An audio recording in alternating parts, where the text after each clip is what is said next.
Two families, the same city, the same fortune. 100 years ago, they were equals. Today, one of them owns the ground beneath half of London.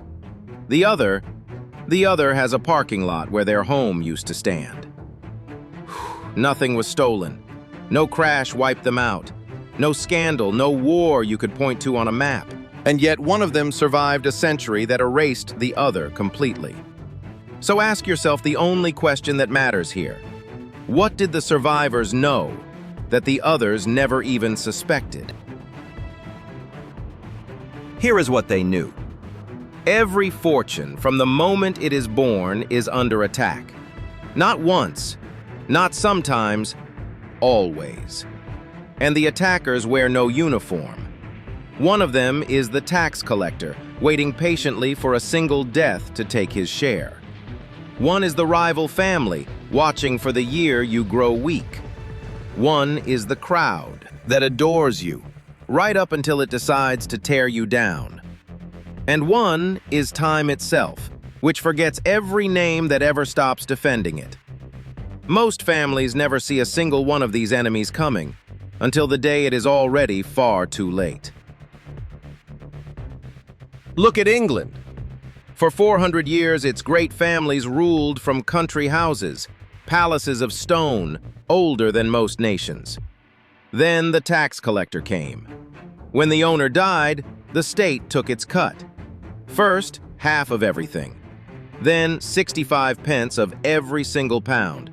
And finally, up to 80% of a family's world, claimed by one death. They could not pay it. So they did the unthinkable. They tore their own palaces to the ground. By 1955, in Britain, a country house was being demolished every 5 days. 1,200 of them, gone forever. These were not fools. They were among the richest people who ever lived. They simply never understood that they were in a war. But a few families did understand. And while their neighbors lost everything out in the open, these few were fighting a very different kind of war. A silent one. Invisible. One long before the first blow ever landed. No armies, no headlines, only structure, patience, and secrecy. This is the war that quietly decides which fortunes crumble into dust and which ones harden into dynasties. This is the Quiet War. The first front is the one that destroyed the country houses. The state. Every government sooner or later looks at old money and asks the same question. Why should so much sit in so few hands? And the weapon it reaches for is always the same one. Death. Not the death of the whole family, just the death of one member. Because the law says the moment a rich man dies, his fortune is counted and taxed and cut. Pass it down 3 or 4 generations, and even a great fortune bleeds out to nothing. So the survivors asked a dangerous question of their own. What if the fortune never truly belonged to anyone who could die? In England, one family answered that question perfectly. The Grosvenors, the Dukes of Westminster, who own the richest streets in London. In 2016, the 6th Duke died, leaving a fortune of over £9 billion. By every ordinary rule, the taxman was owed 40% of it, nearly £4 billion. He collected almost none of it, because the Grosvenors had never left the money to a person at all. Generations earlier, they had placed it inside a trust. Think of it as an eternal container that owns the wealth forever, so that no single death can ever trigger the tax. The heir does not inherit the fortune. He simply steps inside the container. 40% became something closer to 6. And that is what winning the Quiet War looks like. It looks like nothing happening at all. The second front is stranger. Sometimes the state does not tax the empire, it tries to smash it. In 1911, America did exactly that, to the richest man alive. It ruled that John D. Rockefeller's oil empire had grown too powerful, and it shattered it. One company, broken into 34 separate pieces, scattered across the country. It looked like the end of everything. It was the exact opposite, because Rockefeller owned a slice of every single piece. And split apart, those 34 companies were worth far more than the one giant ever had been. The government swung the hammer with all its strength and left him richer than any man in modern history. The survivors wrote down the lesson.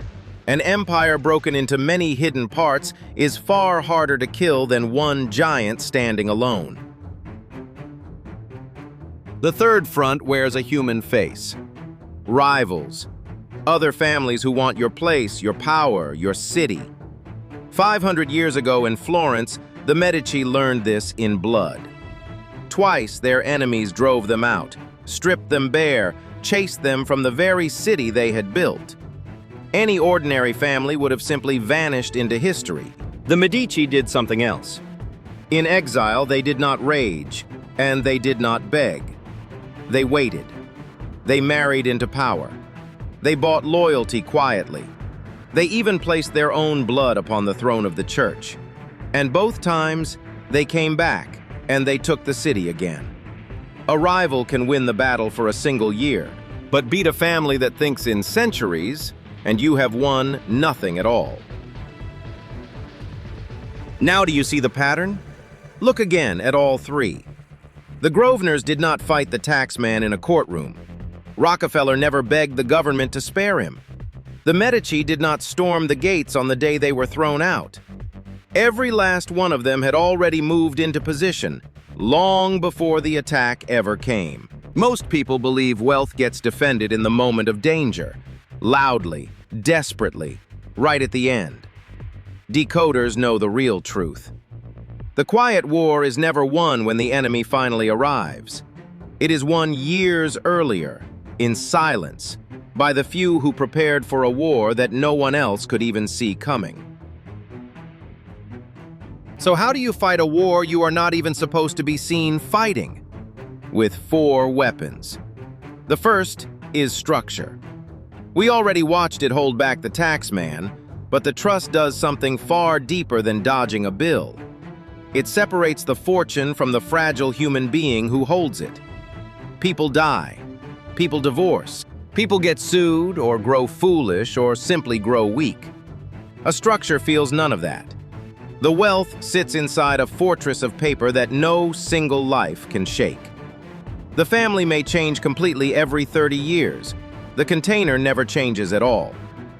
The survivors stopped trying to protect the person and started protecting the position. The second weapon is dispersion. Never keep the fortune in one place, one country, one form, because anything that stands alone can be taken in a single blow. Centuries ago, one banking family sent its 5 sons to 5 different cities so that no king, no war, no single disaster could ever seize all of it at once. Rockefeller's 34 companies were the very same idea by accident. Spread the wealth wide enough, tuck it into enough separate hands, and you become almost impossible to destroy. To kill a scattered empire, an enemy would have to win everywhere all at once, and almost no enemy ever can.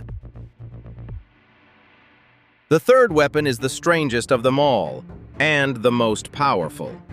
Invisibility.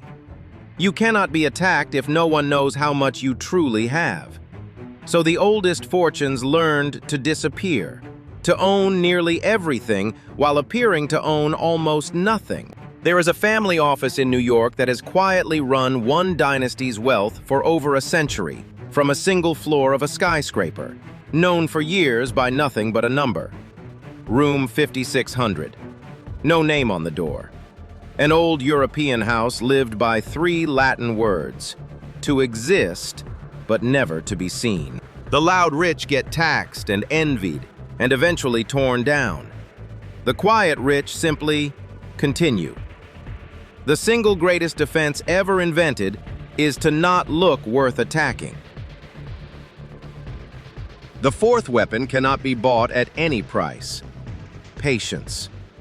The families who lost their country houses panicked. They sold in a hurry, at the worst possible price, to the very first buyer at the door.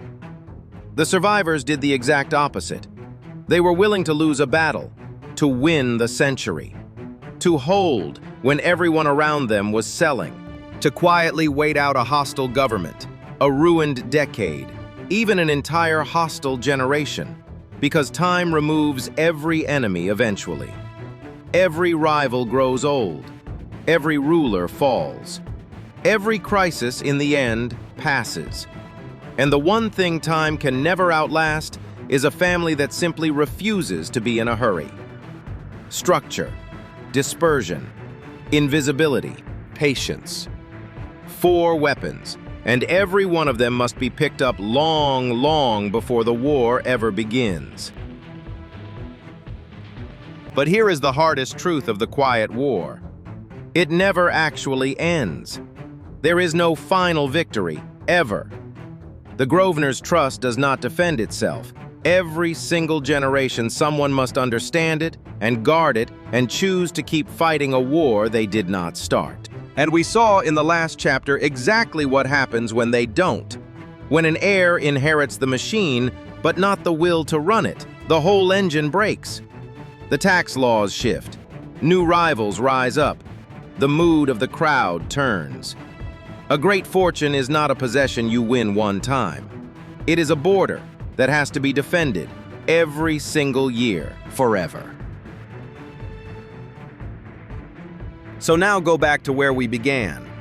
2 families, 1 fortune, 100 years apart. The family whose home became a parking lot. They were not weak or stupid or unlucky. They simply never knew the war was happening at all.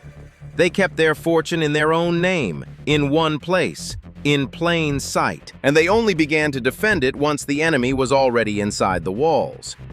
The family that owns the richest ground in London today did none of that. They built the container, they scattered the wealth, they vanished from view, and they never, ever stopped defending it. The same fortune, the same enemies, opposite endings. And the only real difference between them was knowing there was a war at all.